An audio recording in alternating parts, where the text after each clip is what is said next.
A lot of the times I'm playing old and often Japanese video games, so the chance I get to actually ask someone what they were intending to do when making a video game is often pretty rare. And so I kind of wanted to spend a bit more time talking to modern developers who are more accessible to me to just get kind of a better idea of kind of like what goes into a video game.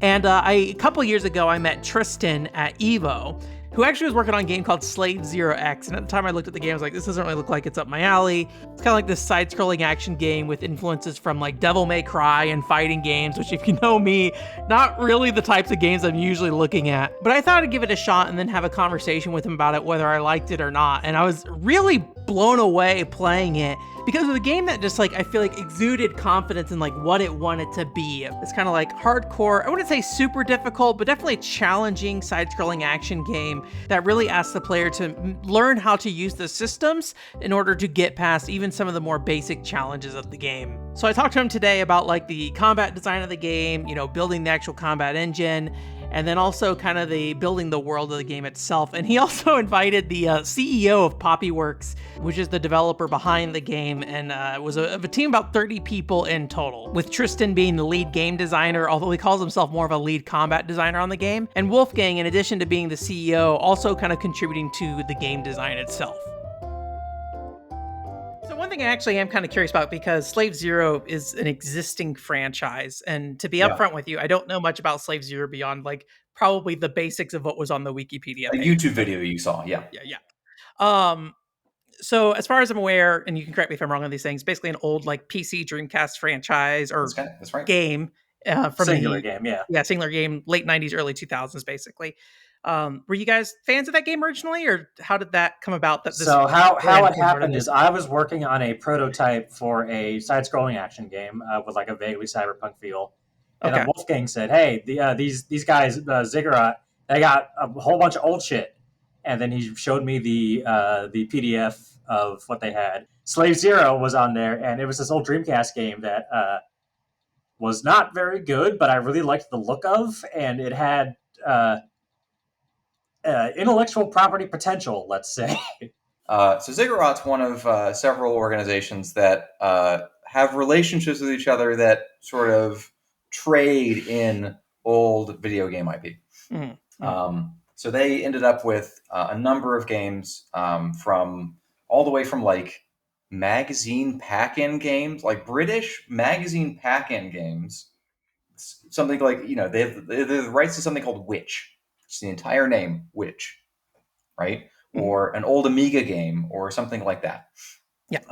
And a number of those acclaimed things, the Majesco title, there's some Majesco titles that float around amongst these companies, right? Like God only knows who owns Cooking Mama right now. Yeah.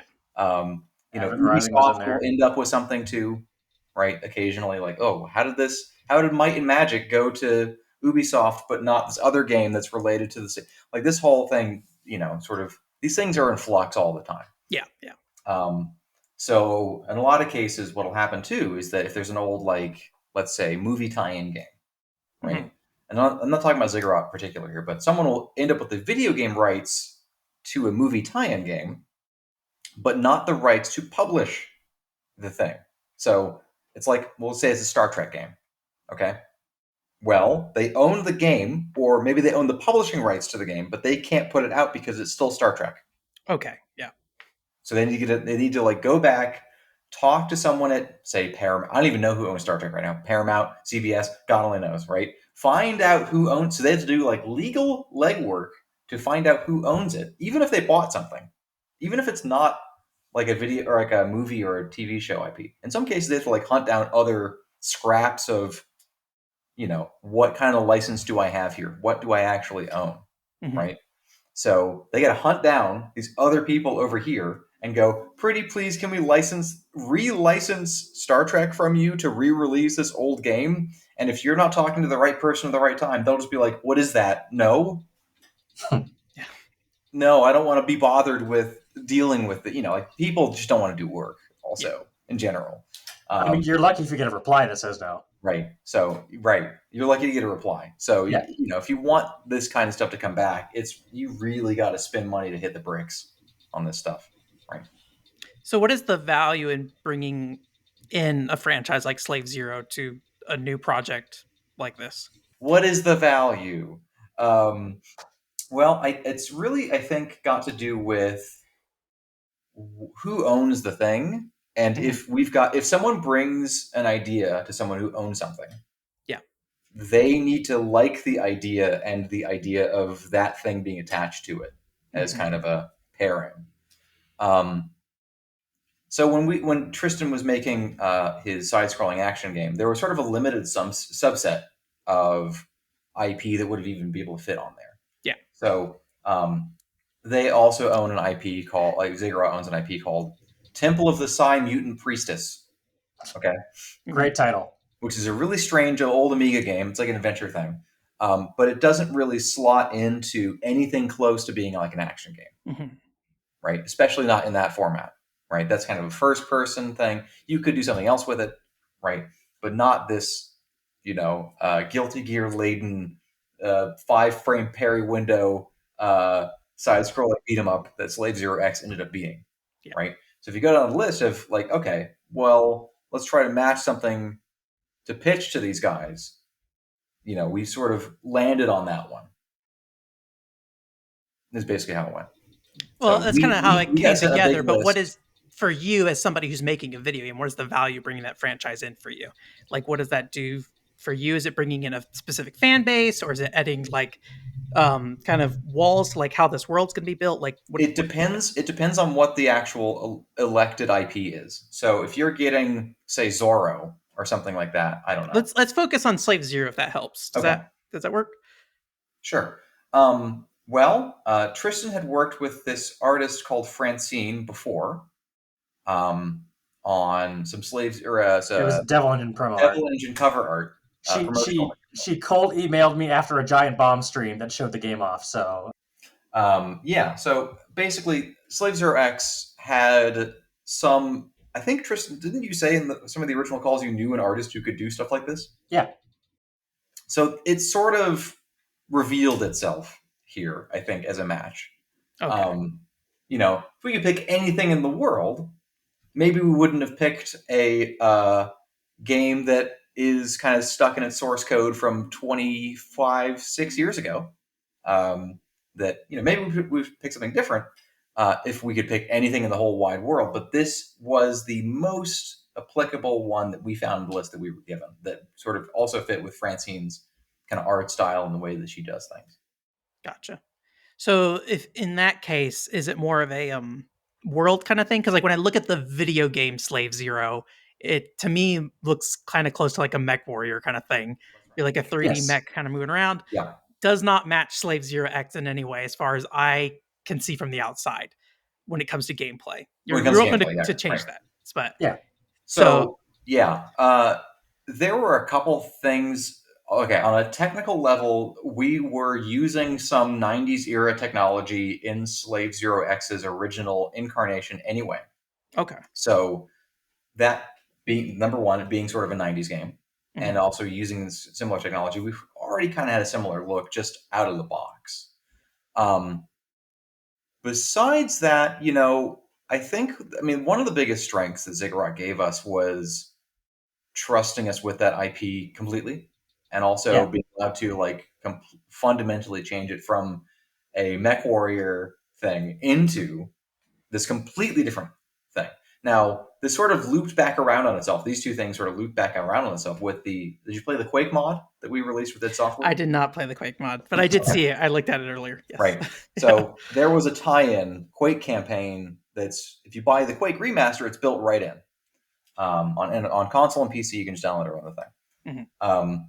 But so Slave Zero as an IP now has 3 different genre experiences, just by the nature of us picking something different, something technology being similar, and then building the mod off of, the mod was born out of the original game being developed for Slave Zero X. So we had all these assets, and the guys came over from the Quake community to make our levels. And so Slave Zero original, the original one, I think uses something called, and it's not the same thing as the other thing called the same thing, Euphoria engine, I believe is what it was called, Tristan? Yes, Euphoria, not related to the newer Euphoria, which is also a proprietary engine. Right. So not related to the euphoria that was used for ragdoll physics in Star Wars Battlefront 2 on the PlayStation 2 Force Unleashed. and Force Unleashed. Yeah. But it's a different euphoria, and I think they used it again for something else. They used it again for a game that got canceled. The Slave Zero was the only game that got shipped with it, as far as I can tell. Okay. So it's kind of a strange thing that happened. This whole project is kind of an outlier in a lot of ways, for sure. I don't know a lot about the Slave Zero fan base that existed before Slave Zero X. There wasn't one. There's not really. There is not one. So you didn't have to worry about like, oh, are we being true to the IP to a fan base? Basically, one of the advantages of working with an IP this stale is that you get some base stuff, and the publisher allowed us to do whatever we wanted to. Also, I think partially because the fan base just kind of wasn't really existent. There's a handful of people I remember seeing that were like, "This isn't Slave Zero," but that was one in like 1,000. Yeah. And for them, the Quake mod sort of spiritually. I could see that. Yeah. It's more of like a shooter type game. Right. And it doesn't 100% map on, but because this game to me feels like completely different from it, which I, on my side, as somebody who doesn't know what Slave Zero is, doesn't matter to me. But, I was just curious because it is something that already exists and it like is so different.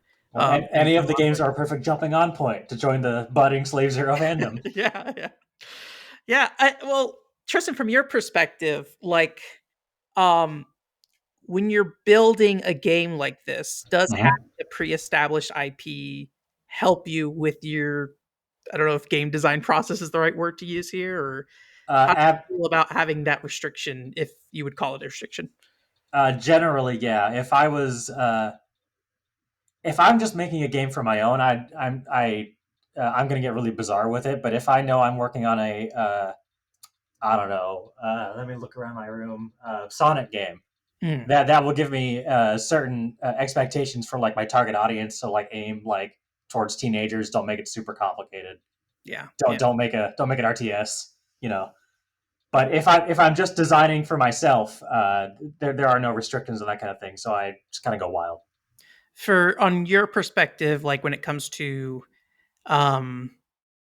before the Slave Zero franchise was associated with the game, what would you think is like the biggest, and again, I don't know anything about game design, so this might be a weird way to ask this.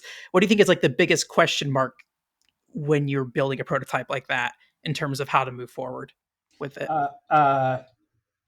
So great question, because I have a few different prototypes that either didn't get off the ground for one reason or another, or I'm still messing with. The basic idea is just to make it look and play as nice as you can without any funding or not polish isn't the right word, but like backing, I guess. And if you can find the fun within that, then that's usually a good sign. Gotcha. So in some ways, you're not even worried about it beyond just making it fun first and foremost. Like the rest comes later. More or less, yeah. I'll try to keep it decently within scope. Like I'm not going to make a $500 million open world game by myself in Game Maker. Yeah. But other than that, yeah, it's mostly just about finding the fun in it. Gotcha. And is that something you did independently of Poppyworks, or was that kind of under the? Yeah, I did the prototype for Slave Zero just by myself. Gotcha. Okay.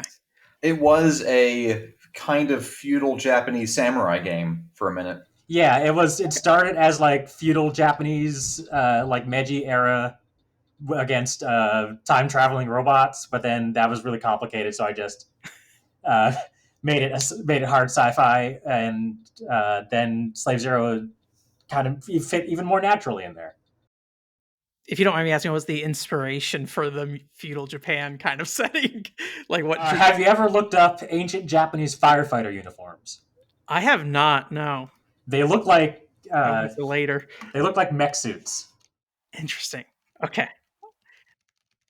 And I thought that design was super sick. All right. So I wanted to do something with this. Yeah. That's really cool. That's like, I like the little places people get inspiration for things like that. Just like weird feudal Japan firefighting. Yeah. Just up late on Wikipedia some night.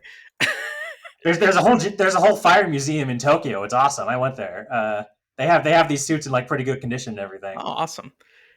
So when it comes to like the game itself, so I think Wolfgang, I think you described it earlier as a beat 'em up. Would you say that's kind of the primary genre for the game in some ways? Okay. Beat 'em up fighting game thing. Well, yeah, that's kind of the thing because, like, I was looking at it on the description. You guys have 3 games listed, which is Devil May Cry, Strider, and Guilty Gear. I'd be curious why pick those 3 specific games. Because it gives good search engine optimization to have different games in your name. It's also because it's true. Yeah, that too. I think it's kind of tacky when people say, "Hey, if you'll like Devil May Cry, you'll like my game." But unfortunately, it gets a lot of eyes. Mm-hmm. It's also it's how you talked about it for years. Yeah, because I had to get you excited to give me money. That's not why. He does not think like that, by the way. Tristan does not. He's like, I like this, so it goes in. Yeah. He's like, I like Guilty Gear, and so I put it in.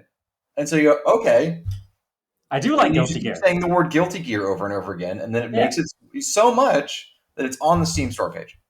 Yeah, because I was going to say, I mean, at the end of the day, these are games that exist within a genre, right? There's other games like Devil May Cry. Yes. Yeah. There's other games like Guilty Gear. Strider, I don't know what category Strider's in. Strider's a action platformer. Slave Zero falls into a really weird niche. People only say... Okay, so the Strider thing is not something that we came up with. It's something that everyone, they were like, sci-fi, beat-em-up, sword game? It's like Strider. And Strider 2, I think, visually has a similar look. This is what every Strider fan's got something to say about it. Okay, I've never played Strider, so well, I'm just saying. They're all starving to death, I guess. So, like, this is like Strider. You've got a sword and it's in the future. Okay, whatever you say, man. Right.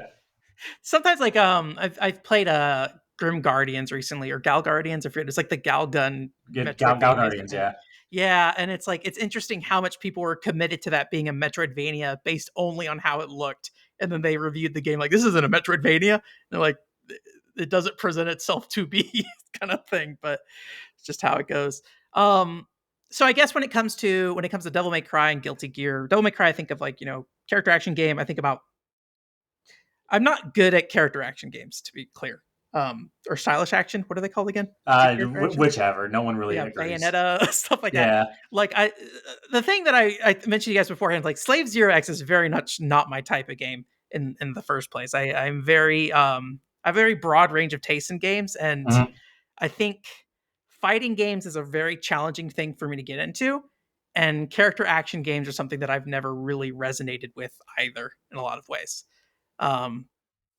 So when you think about what's important about a franchise like Devil May Cry and like Guilty Gear, what do you feel like is most represented in Slave Zero X for you? The freedom of expression within the gameplay systems to fight back at it, basically, like combos and expressing yourself in those is a huge one. Most beat 'em ups categorically are riffing on basically 2 kinds of things. Final fight, in other words, side-scrolling this. Yeah. And the Konami ones, which are also like side-scrolling Turtles and stuff. Yeah. Oh, Turtles and Time. Okay. I was like, I don't actually know the Konami ones. Like Fatal Fury, Final Fight, whatever. Same thing to me, right? I'm sure someone's going to rip my head off for that. Yeah, Fatal Fury and Final Fight, very different. Hitbox data is different. You could pick things up. Those games are 2 different genres, Wolfgang. Hold on. No, the old Fatal Fury is a fighting game. I thought there was like a beat 'em up one. Your SNK made beat 'em ups, but Fatal Fury wasn't one of them. I could have sworn. Whatever. Okay. So there's like categorically these 2 kinds of things. There's like the Konami school, and then there's like the Sega school, right? They're effectively similar. It's just like the size of the stage, and how vertical you can get. But they all have like 1 or 2 buttons if you're lucky. Yeah. Punch and maybe a kick button, and then like get. Punch, kick, and get. In Turtles, like your special moves are RNG. Like they literally just come out sometimes. Yeah. So this is more part of the reason we put the character action stuff on there, like say Devil May Cry, is because of that. Systemically, it's got some Guilty Gear in it, but systemically, it's not really. It's a beat 'em up categorically, but not exactly. Yeah, if that makes sense. The closest thing is like Mad Stalker, which was a No one knows PS1. what Mad Stalker is. Oh, okay, fine. I think I'm going to get big points from the PCFX community All for right, that all one. right, all right. But Give it up. yeah. And there was also like a DSiWare game that I forget the name of that did a similar thing. But there are some games that have come out recently that are closer to Slave Zero X for sure. I would say that. I would say that a game that I can think of that has some elements is like maybe Dragon's Crown has a little bit of it, but not the same level of execution. Yeah, a little bit. Yeah, it's more Dragon's Crown has a lot going on, but it's more in an RPG sense, it feels like, where it's like equipment swapping and things like that during I can't remember if you can swap equipment during combat in that game or not, but I remember very clunkily.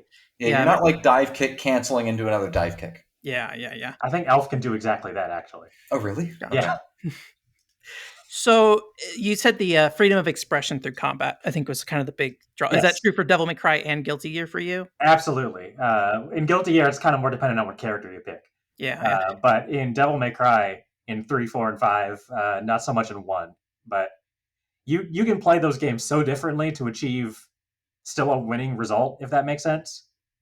Mm-hmm. That it's especially 3 when you're constrained on what weapons you pick and what style you pick. The way you end up playing that game can be completely different, but you still need the fundamental skill of chaining things into other things and not getting hit.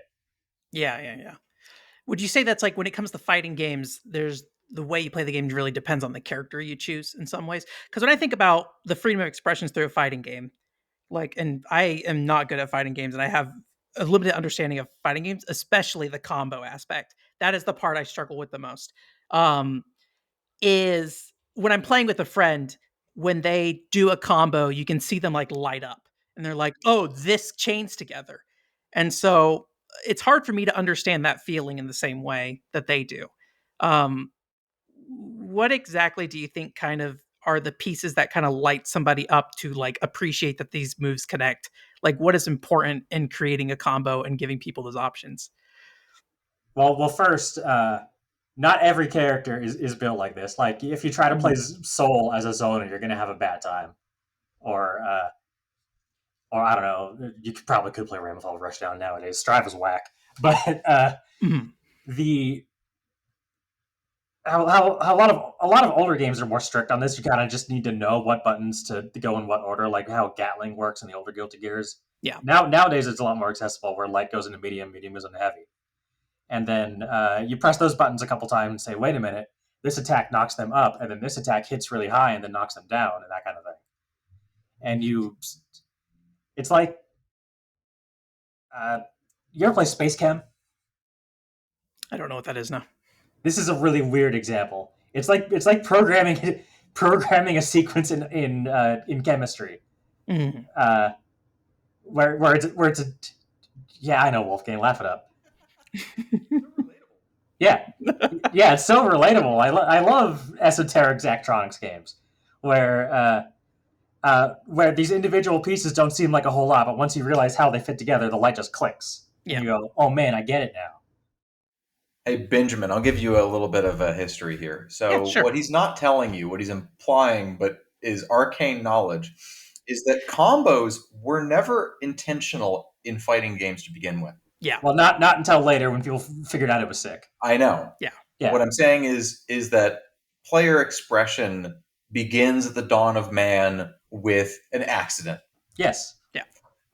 So, and ever since then, there's been a progression more towards making that something that normal average people can do, so not to like roll cancel into an EX whatever. Yeah, when I play Grand Blue Fantasy Versus, like my biggest crutch is like the ability for there to be an automatic 3-hit combo at the start, because it lets me kind of figure out what I'm doing next in a lot of ways. Those I don't know how many of the ArcSys games have this, but in at least the Persona ones, you just push a button and there's an auto combo. Most of them have auto combos now. Yeah. Okay, there you go. For me, it's like a basic combo that lets you think That's how I use it, at least. Like I get 3 hits in, and then I can figure out what specials I'm going to use after those 3 hits, basically. So I think Persona in particular was pretty good about it because the auto combo will contain things you can't do otherwise, and you could cancel it out of any time. Well, almost any interesting. time. Yeah. So you would do like part of the auto combo and then cancel it out and do your own stuff. So when you're building a game like this, like how do you make sure that the player can find those little bits of combos? Like how much do you plan and how much do you just have to let people figure out and then just kind of embrace? If that makes sense. That was the hard part. I wanted to do a more in-depth tutorial for Slave Zero. We didn't end up having time. Yeah. So we just threw a couple splash screens together and said, "Figure it out, bozo."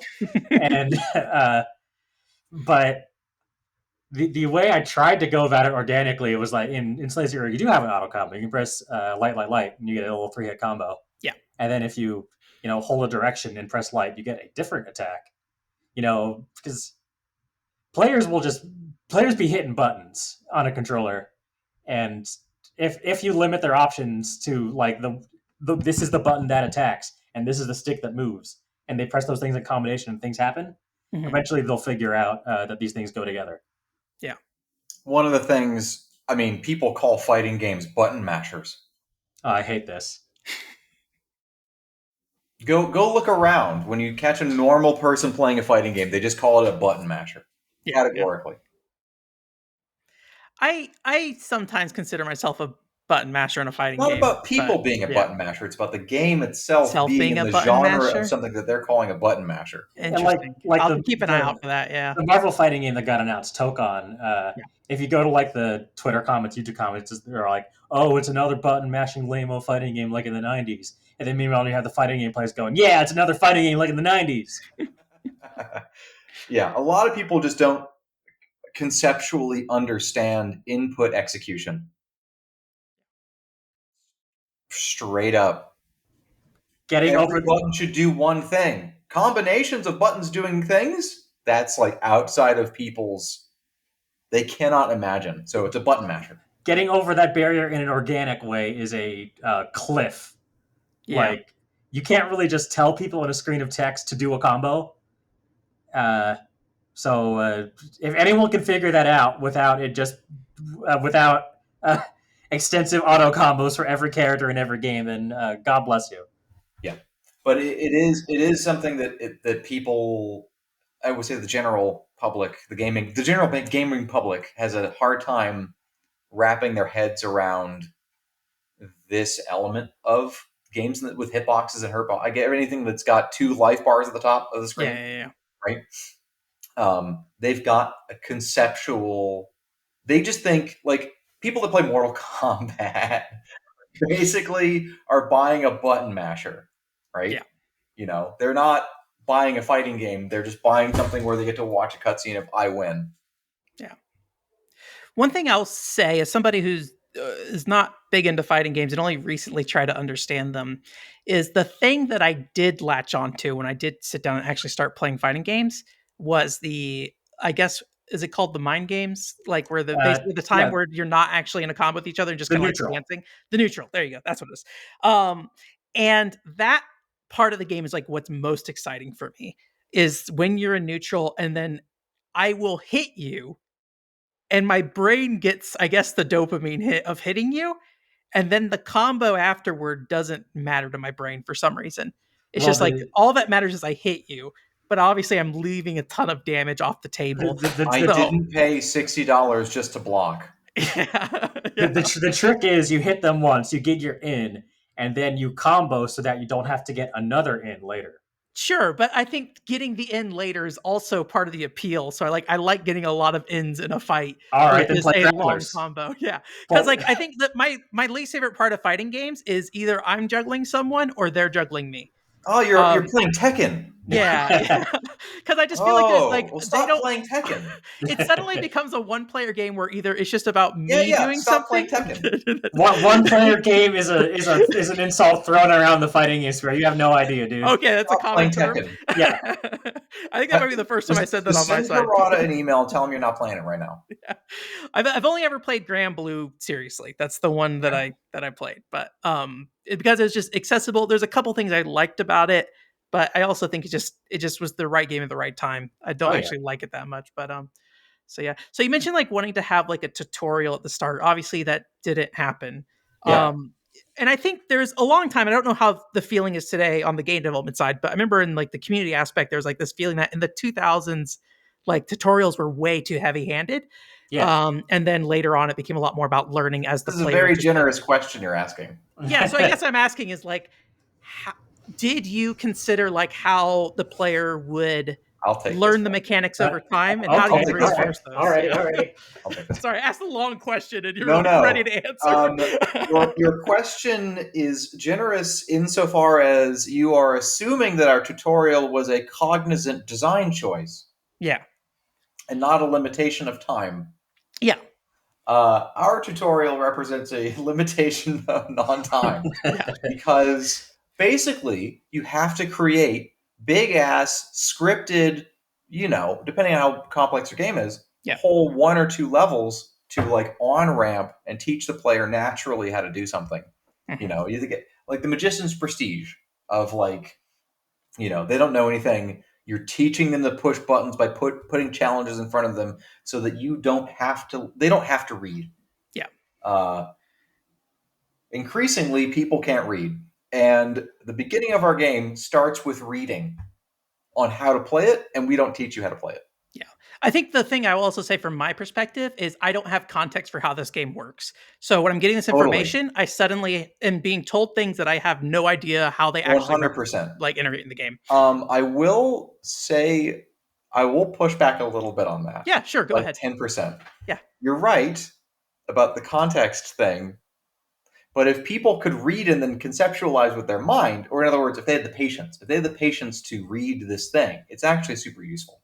Yeah. And we did scrutinize what text we had a lot to try to get people to understand. But no one reads it, and they don't want to understand it because they just want to push the buttons and kill the guys. So what's there is good, but fuck that. Who wants to read? Anyway, see ya. I've got a sword now, right? So our biggest challenge is that, I would say. But, I come from like a Midwest tabletop wargaming where you have to read to play the game. Yeah, yeah. Right? How am I going to play as the Carthaginians if I don't know? I got to read here, whatever it is. Right? Can I give you a little pushback now? Sure. I'm not saying that anyone's going to read anything. Yeah, no, it's no problem. That what is in there, if it were to be read, is good, but it's bad because no one reads. Yeah. So the first like 2 stages, I definitely felt like I was just kind of feeling out the game in a lot of ways. Yeah. Like I did read the stuff and I like I knew the meter, like there were some things about the meter I had remembered reading, but I like couldn't reconnect it to what I had read before, basically. But there was and maybe I should link it. There was like a Steam wiki or Steam post that kind of explained how the meter worked. And as soon as I saw it, like it clicked in my head of how it worked. I'm like, oh, that actually makes a ton of sense. And I don't know if it was a language thing or just the timing thing, because I had already played 2 stages. So suddenly I'm like, oh, I know how this works and this works, so I can like put the pieces together of how this meter works. But we appreciate you going above and beyond to understand how our game works. Because it was not really, I mean, like I said, the tutorial is just a slideshow, and the Steam guide was written by us. That's up there. And it's got a different picture to look at. Yeah. I think it's like button notation on there or something as well. Yeah, we have numpad notation for... Yeah, there's a guide that covers it. And by now the community already has, like, they've got their own guides now. And there's hella combo videos. But yeah, we had to put something up there as well because we don't have a real tutorial. The second thing is, though, is that the first 2 stages, I do remember having this conversation with Tristan and sort of, we also had we talked about it internally, and we made some decisions about making the beginning enemies easier. Yes. So that you can get more of a feel for them without them totally beating your ass, so that when like the mid-tier enemies come up, you are more prepared for them. So you'll notice the first couple of stages, they just go down faster. Yeah. I don't know if they've all got recolors to make them that way. Do they? Most of them do, though. I think most of them did. Yeah. So they're like the Rust. We call them the Rust versions of everything, right? Yeah. So like there's a trooper, he's a weaker version of the trooper. The heavy guy with the hammer, he's a weaker version of that guy. Yeah. And one thing I will say that this is like a very small note that I very much appreciate. Thank you for dimming characters when they're dead, so I don't have to sit there and stand over their bodies and see are they alive or not. I hate that in video games. So when I saw that was there, I was like, oh, that's great. I can just leave. That's an old thing they used to do in beat 'em ups. I don't. Yeah, there's a bunch of games used to do Yeah. that. Yeah, it fell out of fashion for some reason. So that actually makes a lot of sense because like the meter in this game is kind of core to managing your health. Yes. Depending on how you use it, I guess. I don't know if it's just that's my crutch that I relied on. The only HP that matters is the last one, and your meter is the actual resource that you need to manage more. But in the first 2 level, you actually drop health packs for the player. You're like, here you go. So that dries up at some point, and it's just like, congratulations, did you learn the video game? Well, part of that was time. We didn't quite get enough time to do a balance pass on the later stuff. Yeah, so I instead opted to more heavily focus on the early stuff, so that players would not be quite as thrown to the wolves. Gotcha. So you mentioned like expression being a part of this game. Like, how do you feel like when somebody starts playing the game that they don't just start relying on like the same combo over and over again? How do you encourage people to explore the full move set of the game? Well, if you rely on the auto combo, you're going to get your ass beat. Yeah. In going back to the less times you have to open somebody up example from Granblue, if you combo more, you are at risk of getting hit less. Yeah. I didn't buy this game just to block. Yeah. Yeah, exactly. Well, in a lot of ways, this game is a crowd control game, it feels like, right? And I guess in some ways, crowd control and controlling the opponent in a fighting game is like very similar, basically, of making sure sometimes they're the same. If you're playing like Elfelt in Xrd, you're playing StarCraft while you're playing a fighting game. Yeah. And this is a less abstract version of that kind of. I could be misinterpreting this, but I think the way I had kind of felt is that the way you kind of encourage players to make sure they weren't just doing the same thing over and over again was adding environmental challenges. So there's like the level where the character's like sniping you. So like the way you fight has to be different in that level.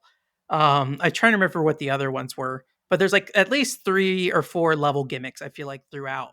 And that really feels like it's challenging you to say, hey, stop doing what you're doing. Yeah, maybe this is me overly attributing something to you guys, but that's what I felt like at the time, at least. Well, part of it was thematic. You know, Enyo is a sniper; she's gonna take pot shots at you. Yeah. And part of it was intentional design, like the levels where you have to like platform a little bit. Like, it's stage 2-1 that has the segment with the train you can get hit by, and some enemies are on there, and that's saying, hey, sometimes you have to know when to pick your fights, when to back off, or end them really quickly, or you can be a pro gamer and parry the train. Or learn how to jump. Yeah, that too. We got a lot of complaints of people not knowing how to get over the little cliff. People didn't know you could double jump. I remember going into Twitch chats and like someone being like, "I can't do this." I'm like, "Just press jump again." Why are you giving up? So people it was super weird. It's like, why didn't people know you could double jump? It's because we didn't teach them or something. Or other games in this category, you can't double jump. Like they're bringing. I was gonna say, maybe it's just the genre is not known for double jump. The genre is not known for it, I guess. Yeah. I don't know how I stumbled across it. I think I just smashed the A button. Like I didn't. Like even if we had made a tutorial, I'm not even sure we would have thought to make a teach you how to double jump thing. I'm not certain about that. Double jumping is so obvious to me. You press the jump button. What happens if you press it again? You accidentally press it again, or you just keep, you panic mash the jump button. Yeah. You would just learn this, of course, but that was an interesting lesson. I remember that being something, but the train specifically had that problem where we'd be like, back away from the wall. Okay, now jump, and then jump again. Okay, thank you. Good luck. And to give some sympathy to Twitch streamers, like they are also being an entertainer at the same time. Not so like when it's like less than 10 people. It can be. I used to stream very small groups, and like my brain capacity reduced by 40% the second I pressed live, and like my ability to navigate games suddenly goes in the trash. So I think it's just like something I can sympathize with because it's like something I've experienced. And maybe it's like a social anxiety thing, right? I'm somebody with a lot of social anxiety. So when you turn the live stream on, suddenly. But you knew how to double jump. I did figure out, but I wasn't streaming it. I was playing alone in the privacy of my home. All right, we got to clonk you over the head real good and then try this experiment again. Yeah. Okay, so you it does sound like you're trying to teach players the lesson through some things like the train aspect, right? Yeah, there's little things we tried to do. Yeah. Yeah, yeah. Um, was it a very deliberate choice to give people their like full move set from the start? I did look at some reviews, and some reviews were like, "This game's really repetitive. You don't even get any new moves or anything like that." Um, That's a preference on my part for game design. Like going back to the Devil May Cry 3 example, when you first start that game, you have Rebellion and Ebony and Ivory, the regular sword and the regular guns, and you have about 2/3 of Rebellion's moveset, probably less if you factor in the stuff you unlock with the styles, and that felt really lame to me because you were given extremely limited tools, and the game seemed simplistic up front until you unlock stuff gradually and shit expands. So, but I wanted to try and give the impression that the game is deep from the get go instead of just saying, "Oh, this is another Konami. You press buttons and things happen sometimes," kind of dealy. I will say though that we probably would have added some more of those kinds of things if we had more time and we had some constraints. yeah. Uh, Well, I how about I feel ask the like, question in a more positive oriented sense rather than like what we couldn't do? oh yeah. Um, Well, what I'm how what I'm about saying like is it totally was a design decision that we did make, and I think that even the team at some point felt this way. Yes. That's what I'm trying to yeah? say. And maybe the question I'd follow up with is like, how do you feel like to compensate for that? You you added variety to the game to make sure it felt like an evolving experience for you. I would say enemies for Yeah, sure. enemies mostly. Yeah. So towards the end of development, we were able to squeeze another. How many was it? 3 to 4. Two of them ended up getting used. We didn't use the medic or the pistol guy. Yeah, there's a couple of, yeah, right. Definitely, for enemy variety was something we were able to get more out of towards the end of development, and we do have some guys that didn't make it into the final game. Oh no, Now, I'm sorry. The pistol guy shows up once. Uh, once. the the medic doesn't show up at all. Sorry, Slave Zero X super fans. Easter eggs. Yeah. um Okay, and so the enemy design, I think adding more enemies to anything will help add variety. But one thing that I really noticed in this game is like because this game is all encounters, Yeah. you are in a lot of ways flooded with enemies, and from the player's perspective, it can be a little hard to understand like what is being put on the screen and why. Maybe I shouldn't say the player's perspective. As somebody who's trying to think about the game design of the game, from a sitting in the player's chair, because I don't know if a normal player would think about this.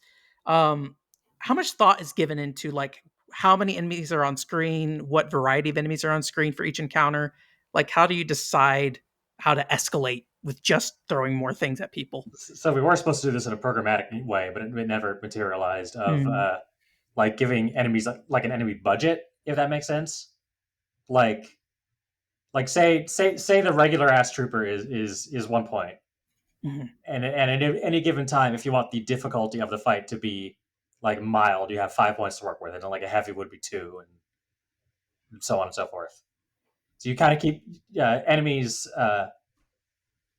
the amount versus the difficulty at a certain line to Yeah. determine the overall difficulty of a fight. And then I guess how much does like the trait of the enemies matter too in that regard then? Like when you're thinking about like what to add to an encounter, what are the I guess I'm just trying to figure out your design process of like who goes into an encounter, if that's even a thought. Maybe I'm overemphasizing this, but For a lot of development, it wasn't much of a thought because we only had a couple of enemies to work with. But yeah. towards the end, when I did a once over on the first few stages and we had those extra couple of enemies, it became more of a thought. Mhm. But then the encounters were like already made with the old enemies in mind, so I could only do so much without reworking them and spending a lot of time. Interesting. Okay. It's interesting because like I'm thinking about this and like this is one of those things I call it video game development fan fiction, where a lot of people make assumptions based off what limited information they have. Oh And yes. I feel like when I look at the encounter design of this game, it feels a lot more deliberate to me than just I we just will happen say to throw this. this in there. I will say this. I will say this. The two areas that got the most changes overall Mhm. or the beginning and the end. Okay. Yeah. So the middle of the game, especially, it depends on the thematics. So like thematically, when you're in the military installation, when you're crossing that bridge, there is, and this is a technical term, a fuckload of guys. But that's like a thematic thing. Now, there's a section that spikes at people.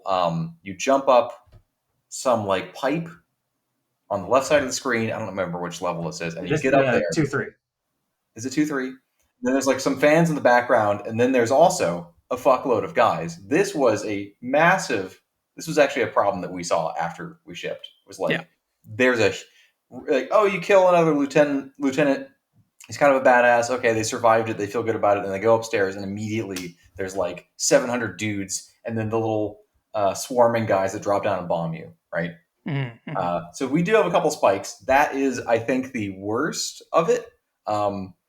The other one people had trouble with was, we actually had to patch this, was we had some pillar. We had one of those super heavies with the jetpack. I like the pillars, no. But the pillars were there. We had some. Well, this is a Tristan. Yes, so you did this. So it's a room where you're going to get fucked. Okay, so there's a super heavy who's being obscured by the level geometry, so you can't see this guy. Okay. And then he's got some friends with him. Who's with the? It was like regular troopers. Were they regular troopers? I'm pretty sure. No. It's been patched, so whatever happened is now ancient history. He had a what do you call it? A resurrection guy with him. Oh yeah, no, that's later, I think. Anyway, no, this is the one with the pillars. You put one of those in the pillar fight. Did I? Yep. Slave Xerox super fans, please call me out on Twitter. So there was a couple of things. So like, okay, we can't put a super heavy in the room with them when they can't see the fucking room. So we had to adjust that, which everyone agreed on that one. We were like, I was like, why is this still like this? And anyway, so that got adjusted. But I will say that, was it 2-3 is the one that's really spiky? Yeah. So that's something that we wish we could have smoothed out. One thing that your game really seems to lean into is like the idea of like you're going to get screwed. I think at times there's like in the upgrade screen, it's like more HP so enemies can juggle you more and stuff like that, right? Oh, those were placeholder strings that just never got replaced. Yeah, but it seems like it is like saying you're gonna have a hard time with this game. It's like it feels like, and I feel like the game is balanced in a way where it's like it has no real sympathy for you as the player if you have trouble getting through it. I don't mean that in a negative sense if that comes off as negative. I just mean that you seem very committed to this is the difficulty of this game, and you will deal with this if you want to play this game. Yes, I like games that do that. Devil Engine also does that a lot. Like a game I recently played, Romancing Saga Minstrel Song. Excellent game. Go check it out, Slave Xerox super fans. Does a similar thing where like if you take a random encounter, most JRPGs you would think, you kill the dude to level up, you get stronger. No, everything else levels up too. You're screwing yourself if you take random encounters. Yeah. Like Final Fantasy VIII a little bit does that. It's not as hard, but it does a similar thing. If you don't junction, you're screwed. So you have to adapt or die, basically. So when I hear about you saying like these spikes were a problem, in some ways I feel like those are parts of the game reminding you this is a hard game. Like, do you see any positivity in those spikes? It depends on the spikes. Okay. So some spikes are intentional. Yes. Some spikes are not intentional. So the first lieutenant, when you fight him, he's not a boss, though we treat him like one. Yeah. That's effectively our marauder, right? Your Doom 2016 marauder is what he's an analog for, basically. He's going to teach you the game, right? If you don't know how to play the game yet, he's going to teach you the game. He's also the first enemy with super armor as well, I think, too. So it's like it's kind of introducing, I think, the core boss mechanic ahead of time in a lot of ways. That's right. So that's right. Did we buff that? Does that one have more hit points than the other ones, or no? He has a little bit more HP, yeah. Okay, so there you go. We do. He is kind of a boss. But I mean, I'm sure that Doom 2016 Marauder is the same way, where it's like you need to learn this, right? So that's a tutorial. Mm-hmm. The first lieutenant is effectively a tutorial. Now do it live, right? There are other ways. I mean, the other difficulty spikes are also on purpose. So like when we're introducing a new enemy, We'll do that. Same thing with the super heavy. Like we put you in a room where it's kind of a little boss fight. It's a mini boss fight with a super heavy. But then we just use the super heavy later as there he is. There's another one. There's two. Right? Yeah. The old boss enemy becomes recolored and is now a regular enemy was a trope for a reason. That's right. So I would say that we had intentional difficulty spikes to try to get the player to learn the game, and then we had the line of this is just wrong, right? Like the difficulty line is just incorrect here. Like we could have dropped this by 20% or something, right? So it's really something that like you really get. It's sort of a polished thing. You do a first pass, you do a second pass, and then the whole team needs to kind of play through that stuff and then leave their feedback. But not all cases can you do that, right? So you'll miss something, you'll be focused on a problem somewhere else, and you'll go, well, that fight in 2-3 is just going to stick out forever. Right? Do you guys use any external testers at all, or is it all internal for you guys? I believe so Ziggurat provided some testers. Okay. And we had some internal testing as well, but we didn't have like fighting game people test the game in a full-time capacity. Yeah. If anything, we kind of went to a couple of trade shows. So I know that Tristan went with I went with Alex. Yeah. To Evo, and also that Alex, our publishing producer on the Ziggurat side, he took it to CEO, right? Is that right, Tristan? Yes, I think it was CEO. Yeah, took it to CEO, so it made its rounds a little bit here and there, but not every. When you're making a 6-hour-long game, you don't get that kind of. You get the first 5 minutes up to the lieutenant. I think it was the demo, right, when you're showing it to people. They get to beat the lieutenant, and that's about it. So anything else, you may not have the same level of attention or player feedback on. Tristan, when I first met you, you had broken your leg or something, and I think that was in Japan. Yeah, I broke my leg. Your X as well, or that was for Slave Zero X. Yeah. Okay. Don't make me recount the story on this podcast. Wolfgang will never let me live it down. That's okay.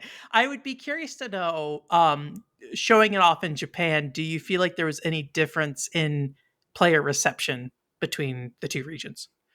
I was a little split there because I had a grievous bodily injury, and I was also watching for Devil Injury, which was also at that trade show. Gotcha. So, well, I showed the game 1 year without you. Yeah, you did. Yeah, I was in the trenches that year. Yeah. What I'll say, I mean, you were definitely looking at both games, but what I'll say is there's a culture is different. So when someone plays your game somewhere else and they don't like it or they don't get it, they may not tell you. Yes, absolutely. Meanwhile, in Japan, some old guy sat down and wants to see Devil Engine right in front of me, and it was awesome. Right. So you kind of get both ends of the spectrum. He didn't really talk to you either. He just sat down and did it. Yeah, he just did it. So I mean, and so like if you take your game to Germany, you're going to get a different. It's more or less likely you're going to get the kind of feedback on your game in its genre that you need or would like to hear about, or they maybe don't want to share with you. If you go to Korea, it's going to be a little bit different. Like what they want to share with you is a little bit just culturally. Like people communicate or choose to communicate, or what they think is respectful or disrespectful. So we didn't really. I would definitely say that if you take it to a gormless fighting game community event, they will tell you what the fuck they think. Yeah. But if you take it to indie convention for indie games in Kyoto, you're not going to hear that your game fucking sucks. Yeah. From a Japanese dad, he's not going to tell you. Yeah. The difficulty level I felt like was, when I looked at the reviews after, the biggest criticism of the game.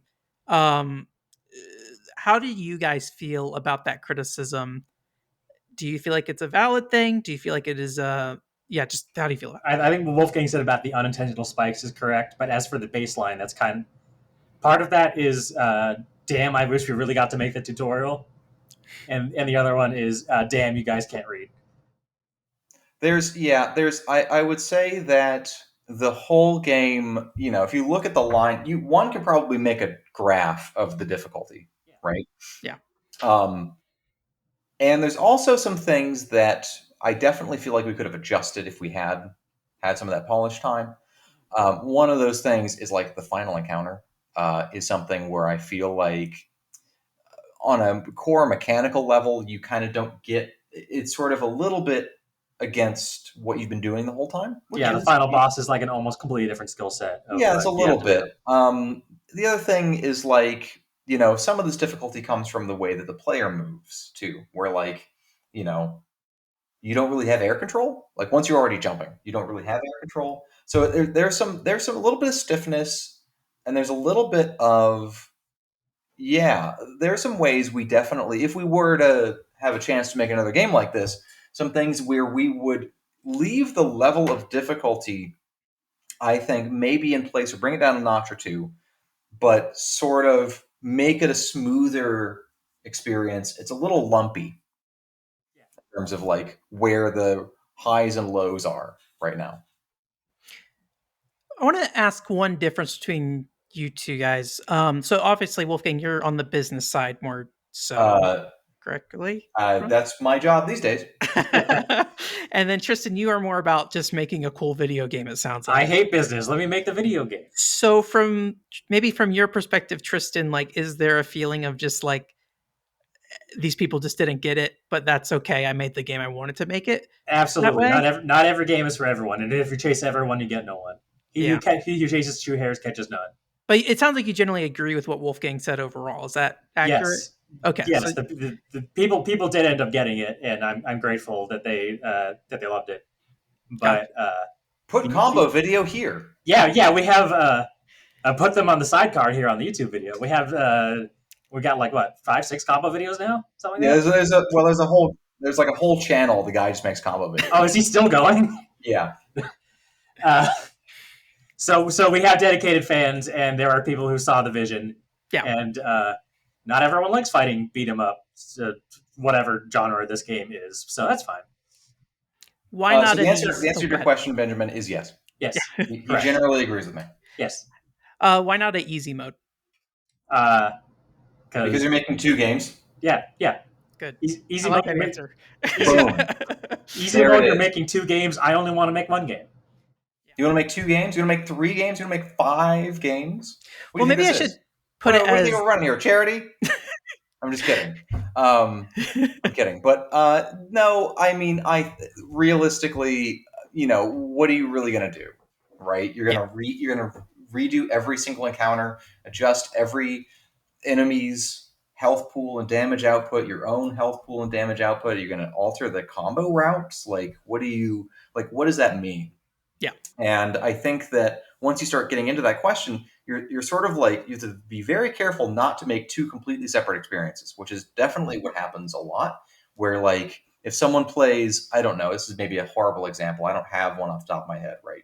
Mm-hmm. But I think that some Resident Evil games just have like that guy who's important to this room thematically is not there, right? Like he's just not here in the easy mode because of whatever. Oh, gotcha. Okay, yeah. Right? This enemy that might be thematically important, like it's a zombie cop in the police station or whatever it is, right? Yeah, like Mr. X shows up less or something. Yeah, or Mr. X, right, and that's like a character that's controlling the experience, right? And that's the kind of thing that a lot of that does happen quite often. And besides that, like I said, it is something where you're creating a second game experience, and you're sort of like splitting your audience and what your design goals are. Yeah. And you are kind of making a second game. I don't, truthfully, if we made another game like this, I wouldn't want to make a difficulty. I don't want to make an easy mode either. We have too many buttons. Like there's some things that we feel like that we could have done better to make the game more accessible, but not easier. I think easier is is not what we would want to accomplish, I think, when we would go again.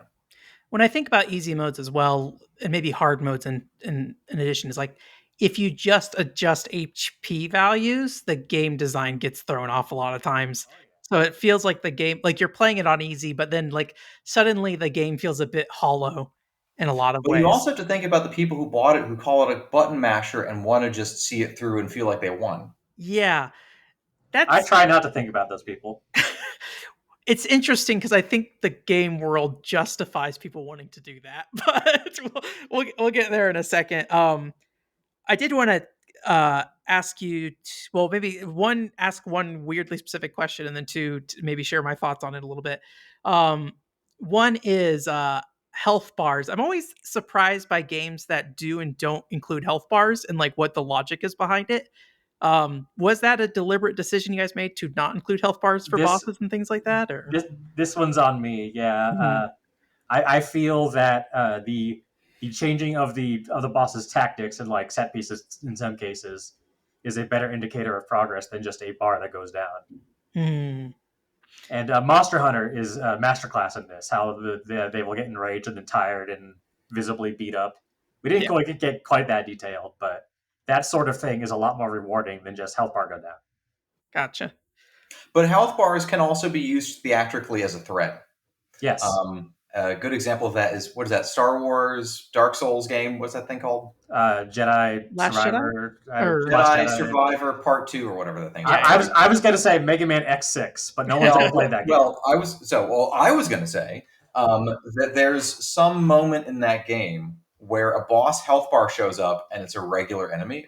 If you look at, like, there's a compilation somewhere you can look up. People are like, "Who? I just got finished." Like, it's like a giant piece of combat that you went through some like horrible chamber. They got their asses beat, and then a boss health bar shows up, and it's like, oh my god! And then the guy runs at you and says, "Larry the janitor," and it's like a guy with 1 hit point. And then at the end of the game, they flip it. Darth Vader shows up and he doesn't have a health bar, and he just kicks your ass. Right. So you can use these Yeah. kinds of things. These are, brushes in your whatever, tools in your toolbox, whatever the metaphor is, right? Um, in ours, that's, Tristan wanted to do that, so that's what we did. Cool. Just to share my thoughts on the difficulty a little bit, because like I said, this is not quite my kind of game, and I definitely found it hard to get through. But I do feel like it is a game that if you spend like 30 minutes trying to get through an encounter, even if you're bad at the game, you'll get through it eventually. Oh yeah, It you does can tell. require you to learn the game, but every time I felt like I was stuck, it was always just pushing myself a little further each time until I got over that hump. But the There, hump never felt huge, if that there makes is sense. there is a meta crowd control strategy that we hint upon in the tutorial that will get you through most of that stuff, Hmm. which was kind of an accident in game design, a happy accident, you could say, but it, there is nothing that is completely insurmountable in the game by design. And if you really need to push it, there's always that one little trick that doctors hate. I don't know what you're talking about exactly, but that's okay. We'll be quiet for that. But yeah, I think what I would say is like it's respectfully difficult. Is I think the Yes, way I'd put it. It seems like it is very cognizant of the player's capabilities and making sure that they're able to, with enough tries, to get over it without too much trouble. yes. So that's There, my feeling at least. But if someone's willing to be patient, there's no like hard brick walls. yeah. There's no like automatic HP reduction system, right? Like the enemies have the same HP every time. Yeah, there's no adjustable Okay. difficulty Gotcha. Okay. or dynamic. So, this being based on another franchise, you kind of get a world kind of predefined for you for what this looks like. Yeah, Yeah. kind Well, of. what was kind of the goal in representing the Slave Zero world? I'll Do you tell feel you. like? I can talk about Yeah. this a little Field bit. this one. So, what was the question again? Exactly? We get the texture of You that? can just talk generally if you want, but the way I phrased it was, what's the goal in creating the world? Like, what were you Okay. thinking in building So, it? all So, right. So, what we had to start with was, realistically, the text that's in the original game. In other words, not a lot. mhm. The text that was in the manual, which was kind of general, and then some text that was on their old website. Yeah. And that was all we had to work with. That's all the And material that was and generated. some of them contradicted each other too.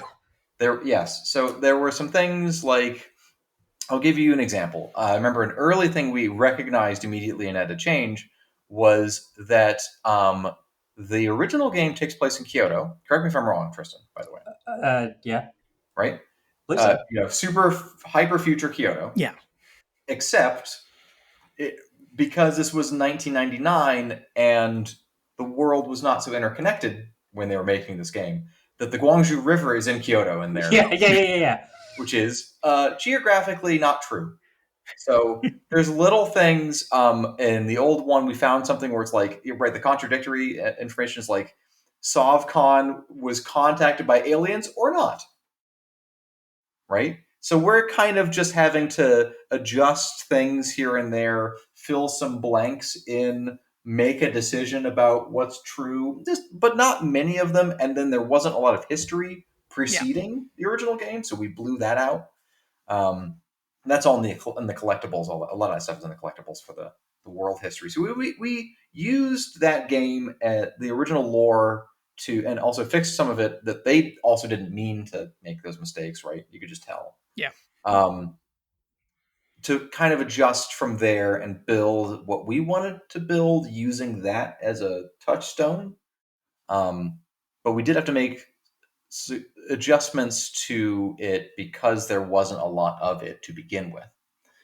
Thankfully, later on in development, once a lot of these decisions had been made, we got in contact with some members of the original dev team, significant number of them actually, who like the lion's share of them, I think. Was that? Most of them, I think. Yeah, a great number of them. I don't know how many exactly, but a lot of them still work in dev at like various companies. One of the guys, he did Slave Zero, and then he went to go work on Metroid Prime. Like that was the next thing he did in his career. He also did Giant Citizen Kabuto, another dream IP I'm gonna mess with. So I was gonna chase that guy's career all year. Yeah. So we've got and the artist was able to find his personal archives of everything that was generated over the course of development, and we found some old world building material in there, a little bit here and there, some notes mostly, a lot of drawings.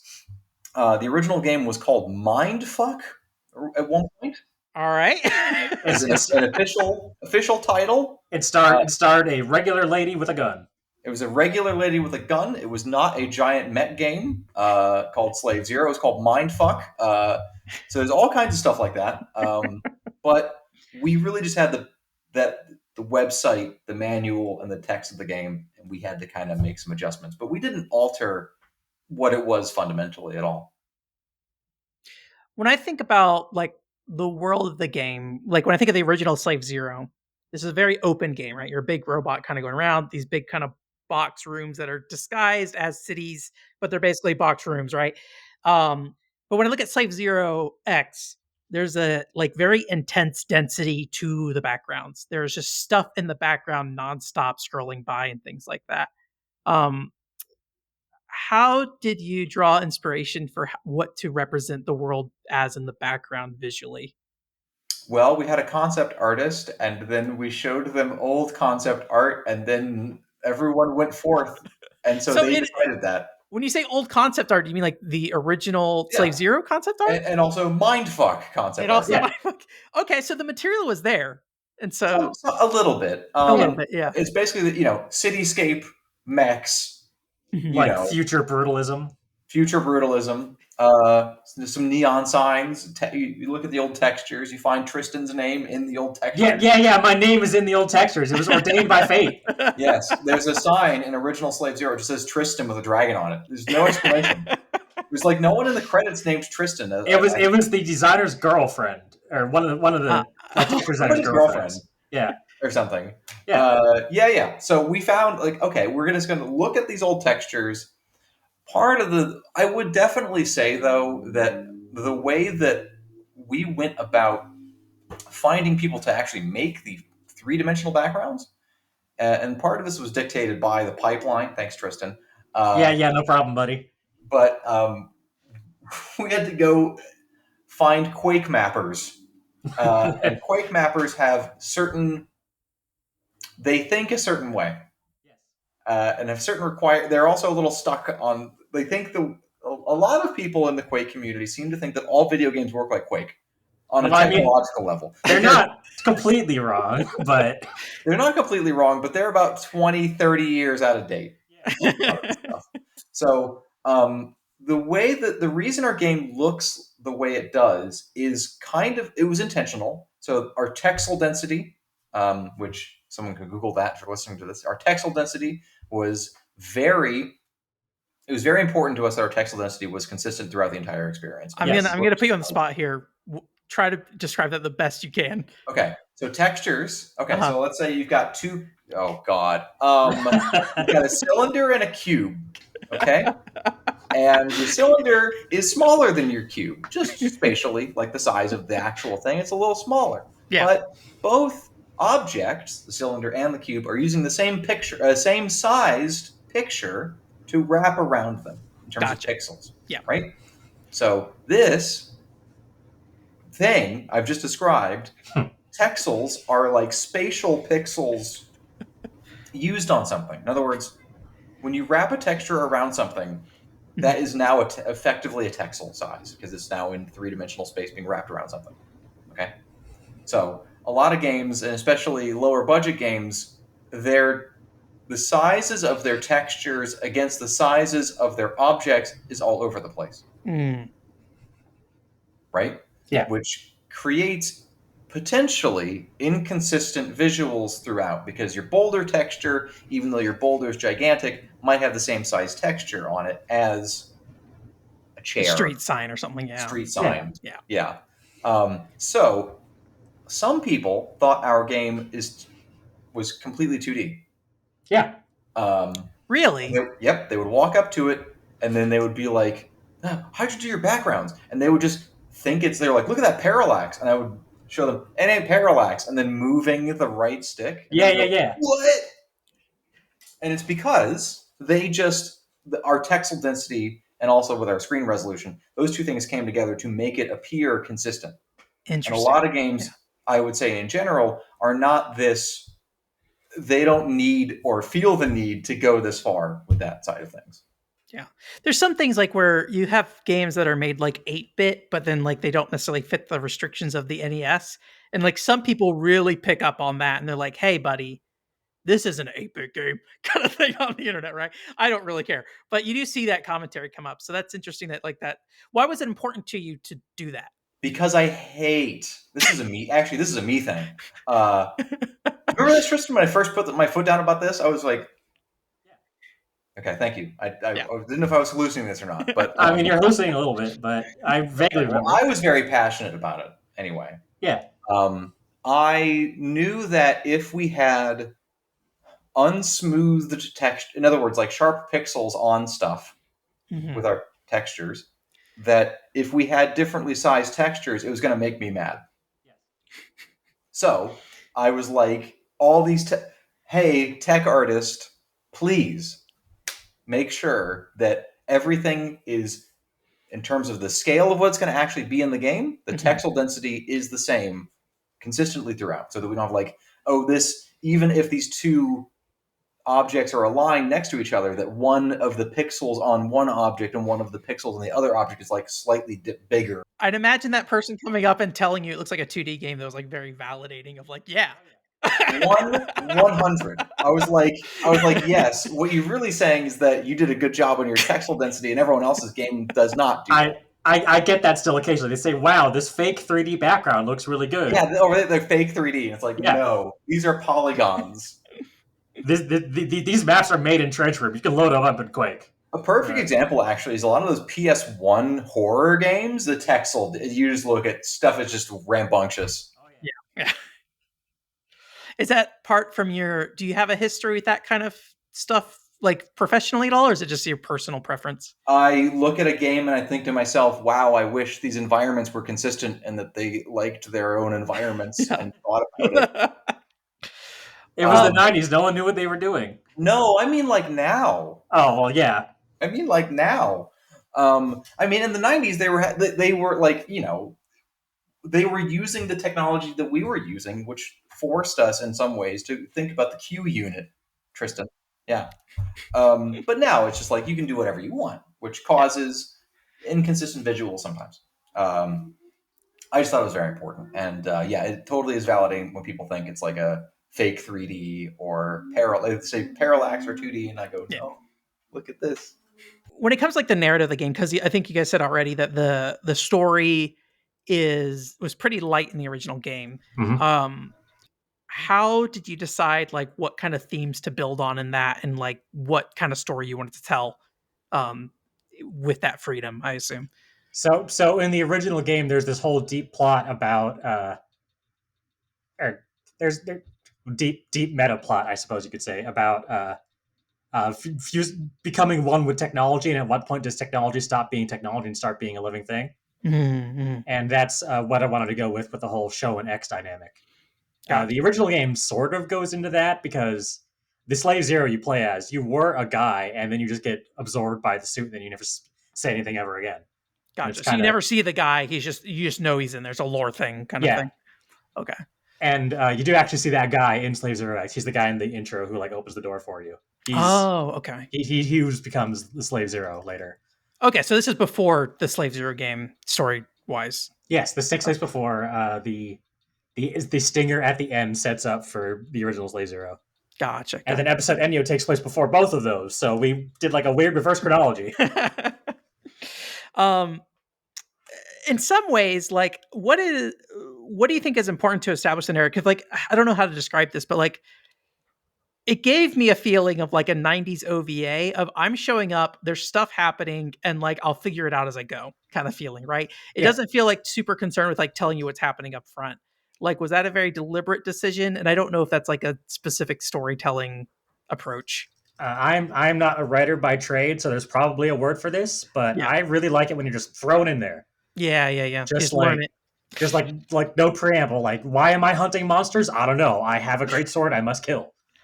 And were you the one writing the story? Did you guys have a writer? I wrote an outline and kind of like some basic stuff about how the world works, but then Francine and Miles Luna really like took it home. Did most of the character stuff. Mm-hmm. I think everything about the protag and like the main villains. I wrote some of the Sovcon stuff. I think, like Sovcon backstory. The dialogue was Francine. She knocked it out of the park with that. But they fleshed it out. I kind of put in the bones of what the goal was, if that makes sense. Yeah. And I don't know if I'm like, if my interpretation of this is 100% accurate, but like I said, it's kind of like a 90s OVA feel to me. I don't know if that was like intentional. Yeah. It was intentional. Okay. Yes. What do you think is like important for making sure the player feels that? That they feel thrown to the wolves, or that is a 90s OVA? Yeah, like a 90s OVA kind of thing. I think the aesthetic kind of gives it away pretty quick. Yeah. And like like the intro, I did this whole intro sequence like by myself at one like 6-hour work binge. The first person intro where you're like slowly going through the hallway. I thought that was important to try and set the mood of like the whole like 90s. This is a thing you're being thrown into. There's no in a world where darkness reigns supreme or whatever. You're just in there. Did voice acting play a role? Like I couldn't figure out if the voice acting was trying to specifically do something, or if that was just what the voice actors were. Like, skill was. I think that's just what they were. I would definitely tell you that was more of a Francine and Michael thing than Miles. Well, and Michael, our sound engineer, Michael was our voice casting director. Yeah. Miles had some. Yeah, Miles and Francine wrote the script together. Miles did most of the work on that, of course. Mm-hmm. But I think he sat in on a lot of those too, didn't he? Yeah. Yeah. So Miles was there the whole time. Along with, that's sort of they decided as a group, and whatever they did. Yep. I think it turned out really good. I think I was really surprised how much the character narrative, like, because you said earlier, is like kind of being thrown to the wolves narratively of just like, you're going to get out there, you're just going to feel it.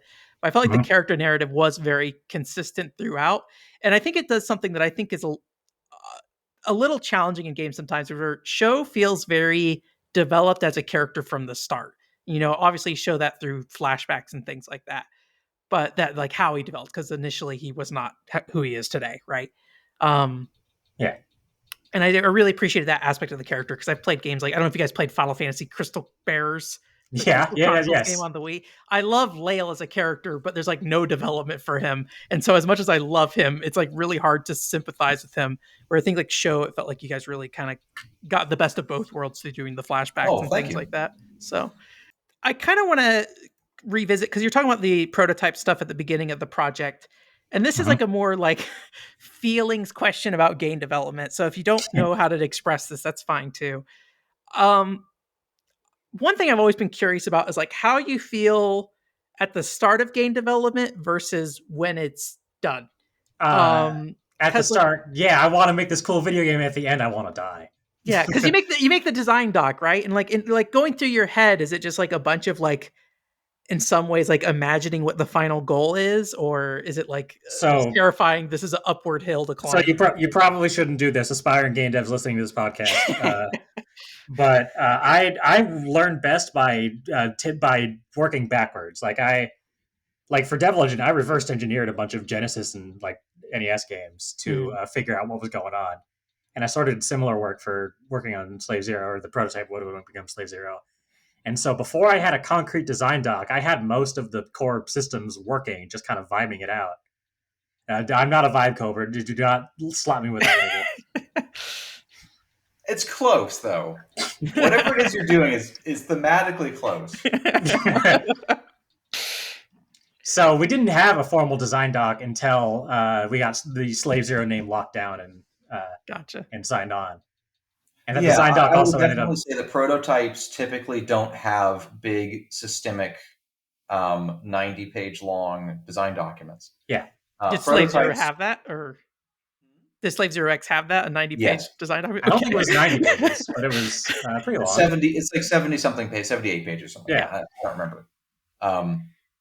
I wrote with Tristan a lot of that. He didn't know how to write a design document when we started. Yeah. No. Which is not uncommon. Normally, I mean, when someone's making a prototype, they're focused on the game, not like systemically planning full development and everything. They just kind of go for it in a lot of cases. Not speaking for everybody. But, when you're just kind of feeling something out and playing around and seeing what happens and you want to understand something, you're not really notating something, So I will say I'm on a project, or I've been on projects, I should say, where it starts as a creative brief. Yeah. Right? And then it turns into a prototype. And then once you find a partner, then you need to document and create big systemic, like data-driven, whatever it is, however your game works, you need to start creating the architecture for it. Yeah. And ideally, you don't use the source code from the prototype to build the real game on top of. He's looking at me. You can't tell. That was also a time constraint. We had some obligations with another partner at the time, and things got like. Usually, you don't do that, though. Yeah. How did the final product line up with that design doc? Like, is it pretty close, or did you have to make a lot of odd turns? The surface, it lines up. Yep, I will end the sentence there. The architecture does not line up. Nope. I spent a lot of time working on the architecture of the thing in a documentation sense, and it didn't make its way into the final product. More of a time issue or more of a technology limitation Tristan, issue? Would you like to take that one? Yeah. I'll field this question. So when we started working on Slave Zero proper, Poppyworks was signed on. They have a very talented coder. Who am I allowed to say his name?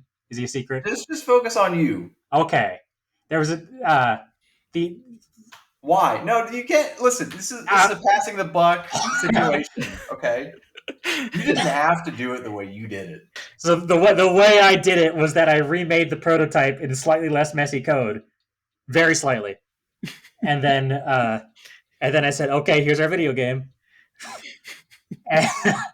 and that was probably not the plan.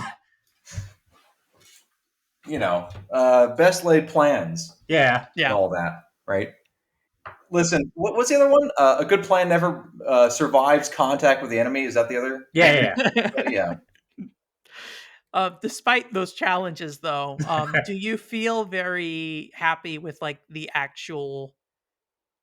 what actually came out of that document? If that makes sense. Like, do you feel like we definitely solved some problem? Part of the reason you write something like that is to try to solve some things you didn't consider. Yes. And I will definitely say that as part of that process, Tristan uncovered issues in his own design that he did not consider. Right. That just always happens. It always happens every time. So there's always a value in at least conducting the exercise at the very minimum.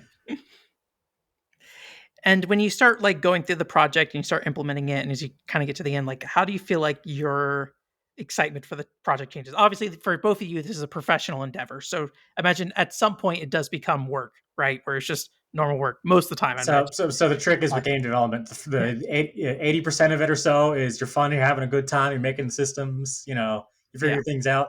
The last 20% is a slog. It's miserable. I want to die. That's all bugs, certification, Yeah. issues, tracking those issues, talking to people about it, getting a little feedback, integrating the feedback, how that feedback can cause more issues, right?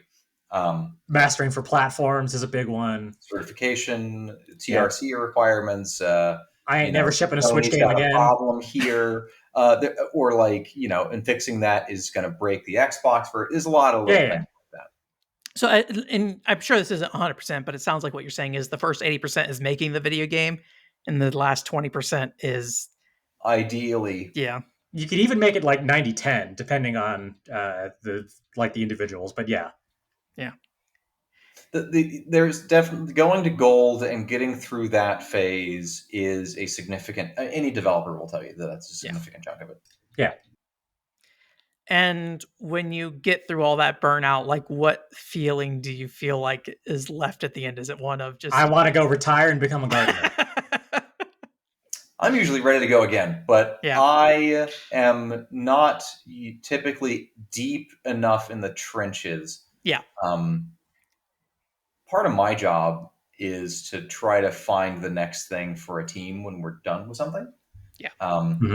So when they start entering that, like you're almost in maintenance, like it's kind of a maintain this code base, fix it up, get it ready. You're not making the game anymore kind of thing. You're now shipping the product, right? The game is in there and you've got to make it on a disc or something, whatever it is. At a certain point, you're less a game and more like business software kind of thing. You're not making, you're just making it function. Someone's got an ultra wide screen, whatever it is, right? Yeah. Their Logitech bootleg controller doesn't work or something, whatever, right? Yeah. What was I forgot where I was going with that, but the point is that when you're in that state, you should be entering pre-production, hopefully, on the next thing, right? So you're always rolling. Well, is that a feeling because you're on the business side? So is that a feeling more on your side versus Tristan? Don't have anything to do in that time. Yeah. I'm in the trenches until the day the game ships, and then usually a few weeks afterwards. I am like under fire from the enemy. There are bullets whizzing past my head. But a lot of the content people don't have a lot to do in that time. Yeah. And that's where, like, I imagine, I don't know if prototyping for new things is the right way. I feel like the way that game developers solved this to some extent was just like start doing DLC and not all of its live service to some extent. Or if they can successfully sign their next title, then you're in pre-production on the next thing with content people, right? Yeah.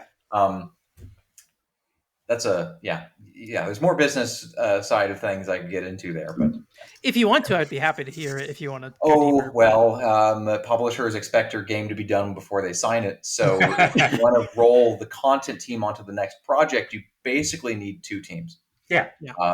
One that's got something half built already, and you just pull the entire content team off of the first game, and that can cause trouble.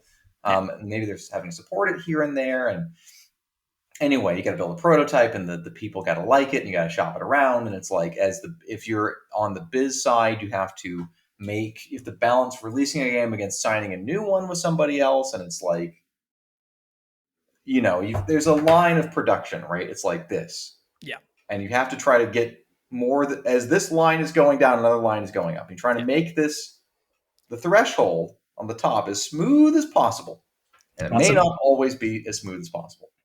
And I imagine from like a game publishing side of things, the big thing there is like to get somebody to secure funding for you, basically. So that's the hard part. Most publishers want. I'm not exaggerating when I say the game to effectively be finished before they fund. Right now, that's how it is.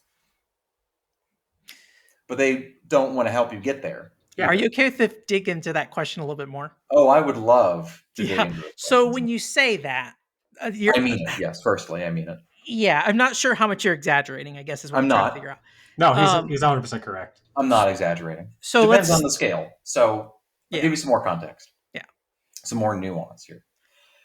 If you're pitching for $50 million, you could have an empty Unreal. Not kidding. I'm not kidding. You can have less than what you would need to have if you were pitching for $500,000 okay. because you're Because, like, selling something different to different people. yeah, So if you're selling something for $50 million, it's like a pretty picture. This guy's with us. He's done that before, and he's won an award, whatever, right? yeah, And we have a legacy of this, and we can promise that, right? You're selling something different. You're selling yeah, a yeah, legacy. You're selling an award. You're selling expertise somehow, right? You can have a video if you're asking for that much money. yeah. But if you're making an indie game and no one knows who you are, they want the game to be done. Maybe one But they thing don't that, want to help you get the money. So where are you going to get the money to make the prototype to try to sell people on the rest of the money?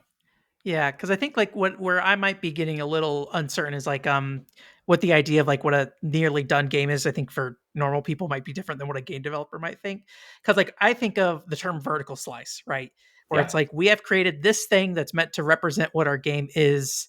Obviously, it's not everything, but this is what you can show somebody, and it not entirely, but basically plays like it should in the final product, right? That's how true that is a whole other I thing. would say But that there's kind of a couple categories. The vertical slice typically meant historically like you've got an E3 demo yeah, and you're going to okay, show it to the press and to the public for the magazine. Mhm. That's kind of an old term.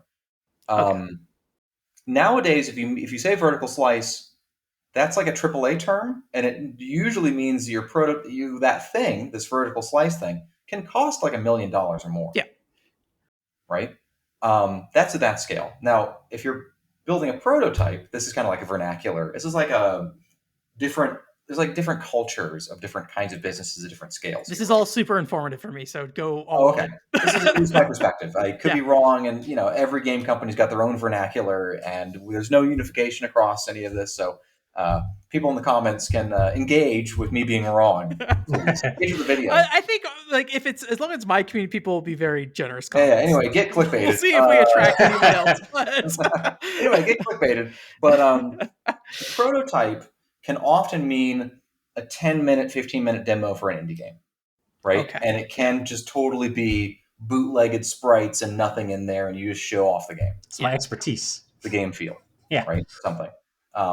It doesn't necessarily mean that. But increasingly, this thing that they call a prototype now, when I say that publishers want the game to be half done, I mean like they want it to be funded already. Mm-hmm. Yeah. Somehow with money that they don't need to concern themselves with. I'm the publisher. I don't care how you got it. Show me something amazing or don't. This is what Kickstarter has kind of pivoted to, where they get money to finish a prototype and then a publisher will pick up and give them the money they actually need. Is that just a change due to the sheer amount of indie games out there where they can kind of selectively choose already finished things? Yes. And where the money comes from. Ooh. We don't have to include this either. So. if you're not a European, yep, you have to come up with it somehow. If you are a European, you can just get the money to make your game a prototype. You can just do it, and you can drag that on for a long time if you know what you're doing. Yeah. So a lot of games in this category, either Americans took out big risky loans upon themselves or asked for money on Kickstarter to build their prototype. See recent drama, right? But I'm actually not sure what you're talking about, but it's okay. Oh, there's a Kickstarter JRPG that people got mad about, and I'm just like, yeah, that makes sense. Like their prototype looks like it cost the entirety of the Kickstarter money. Yeah, gotcha. Like, they asked for $300,000, but their video of the game that they were showing off looks like this prototype that they made cost $300,000. Is this the Wild Arms guy? I don't know what it was called. Illusion Chronicles or something like that? I don't know. Okay, no, this is a different thing. Okay. No, this was like this week. Okay, gotcha. Anyway, I don't want to talk about other people's business, but I am sort of illustrating that what that you have to show needs to be damn near done, but you got to like make the rest of the game. Yeah. Okay. So I think in you explaining all this, that I think from my perspective, it was hard to understand that. But now that you've kind of gone through that, the more money you ask for and the bigger scope your thing is, the less you can have done. Anything else you want to add about that specifically? Or? Yeah, I don't know. Do you want to know more about that? He will talk to you for days about this kind of shit. Let me just kind of move us into wrap up, because I do have one other question for you guys that I want to kind of touch on, and like that is absolutely fascinating for me, but I want to respect your time as well. So I don't want to, I'm more thinking of your time, Wolfgang. It seems like Tristan is kind of like, whatever, dude. I'm here all day. Let's go. But I know you're busy. After a game comes out, like, do you replay your own game much, and like, what is that feeling? I lived that game. Yeah. I did it. Yeah. So that's a tricky question, and I understand why you're asking. It depends on the nature of it. If I'm making an MMO, I need to understand how it feels to play the game for years at a time. Yeah. Right? The long-term repercussions of decisions and how that affects all that stuff. If I'm making a 6-hour-long game that took us 2 years to make and some guy's going to beat it in a weekend, I lived that, and I'm going to listen to that guy's feedback, and we'll make adjustments. But we already played that encounter 9 trillion times. So much so that, like, we didn't even recognize 2-3 being difficult because we just do it. We just do it. Anyone on the team, they just do it. Have you ever played the game from start to finish in its finalized form? I have, Tristan, yes. Yeah. Tristan? Sorry, what did you say? Yeah. Probably. I don't know. Okay. It all blends together at some point. There's definitely, like, I've done some like testing on fan translations sometimes, and sometimes once it's done, I'm like, I don't want to play through the game normally. I'm done. I've already seen this scene like 8 times. So, I'm good. And Tristan, do you share a similar sentiment in that regard? Yeah, more or less. Like, my friend played Devil Engine for the first time a couple of years ago, and sitting in a stream watching him play this work I did 5-6 years ago now.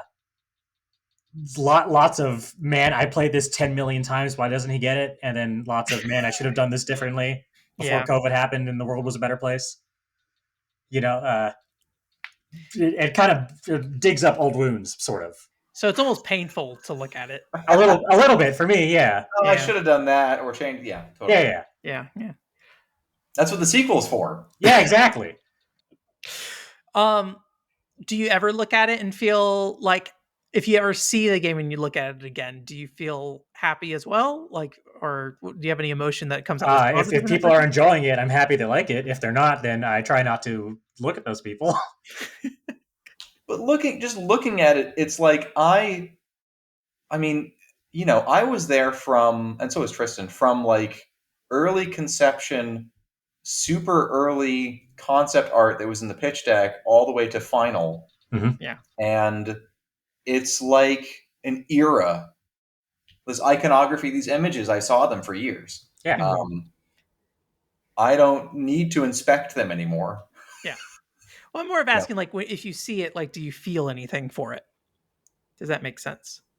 I don't know. It takes a long time for me to figure out how I feel about something, I think. Because sometimes I think people will look back on the work they've done nostalgically sometimes.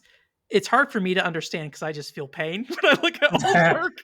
And I'm like, I don't want to look at this. Give me 10 years and my answer might completely change. So. Yeah. I feel like some people are like, I remember. It depends on how, I would say that, when you look at something that was complicated to make, you feel complicated about it. Yeah. When you look at something that was easy to make, or in other words, it was a short turnaround. I mean, because I've worked on, 24 productions or more at this point. Yeah. The way I feel about them is like different for each one of them.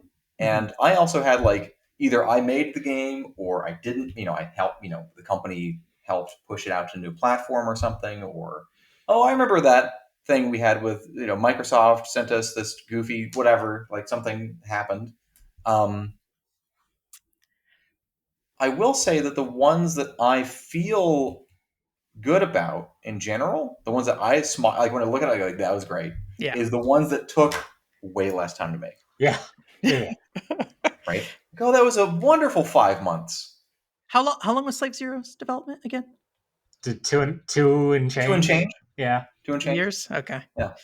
I guess like the length of time it takes between when you like kick off and sign and hire everyone and bring everyone in and all that stuff to when you can play it and make real decisions, not hypothetical academic ones at the beginning, Mm-hmm. but making real decisions. It can take a long time to get to that point. And if you count the prototype, I guess for me it was closer to 3 because I was messing with that prototype for a few months before we even got to the process of pitching it. Mm-hmm. So for me, I always want to try to move our productions as close to data-driven getting to the design phase as quickly as possible. Yeah. That didn't necessarily happen on this one, but when we're writing a game design when I'm writing a game design document, my goal is to get it to the stage where, okay, this is the engine for Warcraft 3 with a map editor, but we don't have the campaign maps in here yet. Yeah. Do you know what I mean? Like, I want to get to that state as fast as possible. Like, I don't want to make, I almost never want to make the game. Yeah.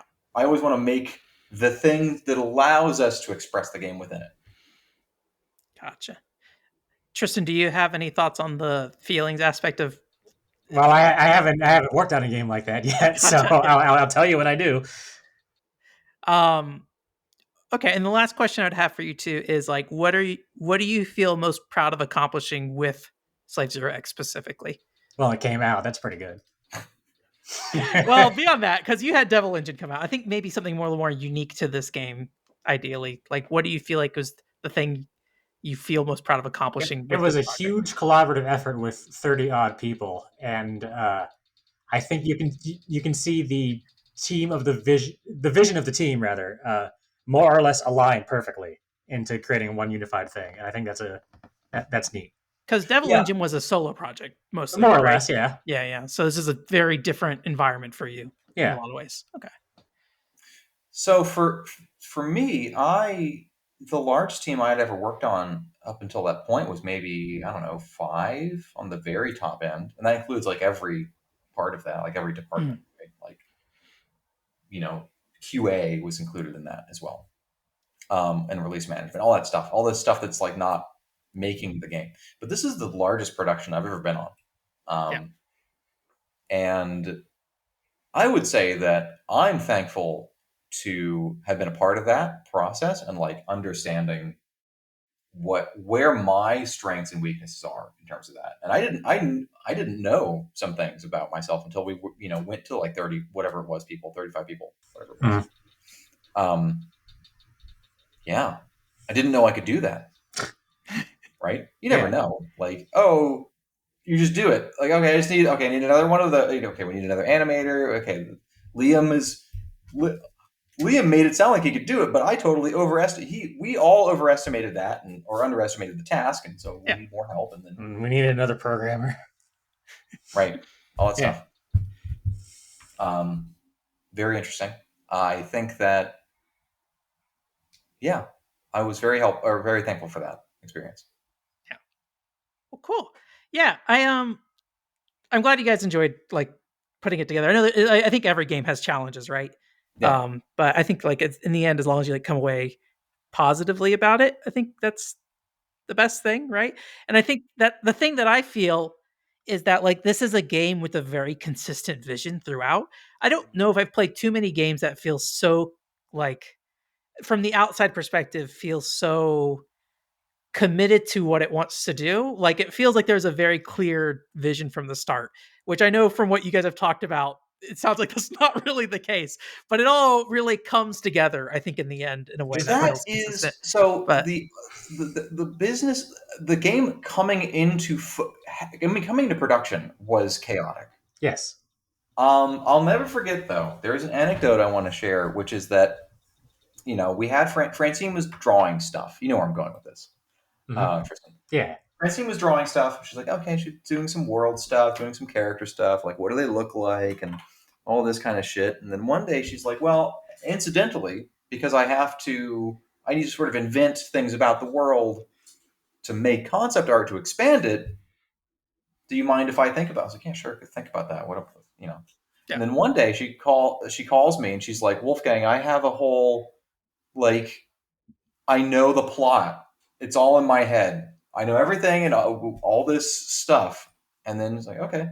So me and Tristan and her get into a call and she's like, okay, so, and then she talks breathlessly for an hour straight about esoteric Buddhism, 1,000 other things, how these characters fit into that. We started the Cold War, by the way. What she likes, 900 obscure Japanese artists that I could never name. And then at the end of all that, she goes, what do you think? Yeah. And then Tristan and I were like, yeah, that's it. Yep. Yeah. That's it. Yep. Because it was so fully formed and breathless. Yeah. I mean that. It was an hour monologue about every which way all these things interact and why, and she just knew all of it. And so we were like, that's it. and then Tristan already kind of had the design in his head for the combat and everything, and so that's kind of how it went. I think it's kind of interesting that, like, I feel like I generally understand what they were going for with Slave Zero X and kind of how they came to that, the kind of game they wanted to make because of that. But things that I felt like were very intentional in terms of how they supported that vision of creating this kind of, challenging side-scrolling beat 'em up with, like, combo-driven affair kind of deal. Often the things that I thought supported that seem to come from, this idea that, like, we just don't have enough time kind of thing. I think you could see me in the episode trying to get a little bit away from that answer. And, I think it's kind of hard because I think there is going to be things in life that we kind of determine to be like, oh, this is actually like a bad thing about something I made kind of thing, right? But sometimes I think it can be like really hard to see the good side of that kind of thing too. Like, yes, you can say that like this decision we made or this thing we couldn't do ultimately created like a worse outcome. But those spikes in difficulty, the one they mentioned in particular about like this whole thing where like the things came in and started bombing things. Those are some of the most definitive moments in that game to me of, how they challenge the player, right? And to hear that be like an accident in some ways, if not something they would like to take back, I think it's fascinating that is kind of how it comes across. But, I mentioned in the podcast, like the whole idea of like video game development fan fiction, from the outside, it looks like everything can be very intentional. But once you see how something's made, you can see kind of the dirtiness of it all and, how things kind of come together. I think one other thing that I thought was interesting too is like Tristan and Wolfgang both have very strong personalities. It feels like they make very definitive statements about things, but when it came to their own work, it was a lot more, this kind of thing of just like, oh, this is just kind of how it fell into place kind of thing. That's not like a positive or negative comment on that. I just think it's that interesting contrast between how they seem to talk about, or how they seem to talk in general versus, how these particular decision-making points seem to be kind of handled kind of thing. So either way, I do think it's a really cool game. So, check it out if you want. Slave Zero X is out on, I think, most platforms. I played it on Steam. I had a great time there. So can't speak for the other platforms, but I think the PC version plays perfectly good. It's pretty short. I think you get through it through a weekend or two, depending on how much you're playing at once. And like I said, as much as it kind of comes off as this difficult thing, I think I would say it's decently challenging. I don't think it's as hard as, it could seem to be sometimes. So anyways, so go check those out on those platforms. I have links in the description. Also, Wolfgang and Tristan are both on, I believe, Twitter and maybe Blue Sky. I'll link those as well if that's there too. And also link to some of the Poppyworks website if you're curious about the other works they've done. They've done a lot of stuff, like they did the Crunchyroll side-scrolling platform and things like that too. So there's some interesting stuff there. And Tristan also did like a top-down shooter called Oh, I'm blanking on the name. Devil Engine, that's what it's called. Another genre I have barely any understanding of, so go check those things out. And thanks for listening, and thanks to Wolfgang and Tristan for coming on.